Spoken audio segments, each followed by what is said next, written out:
салом алейкум дӯстон.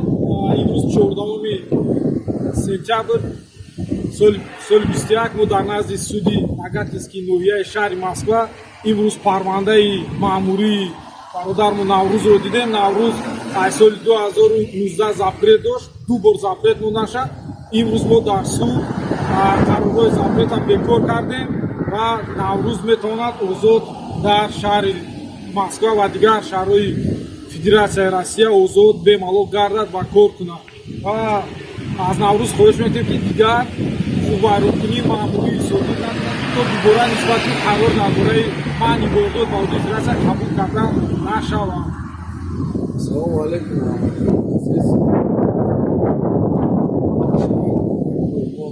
Беҳтарин адвокатай бародарон мисол касе запрет дошта боше, касе мисолави запретҳо ҳал мешавад, мушкилаи ҳул кардан акада муроҷиат кунен, ака дастгирӣ мекунад, ака бисёр инсони хубай, беҳтарин адвокатай ва ҳуқуқдонай.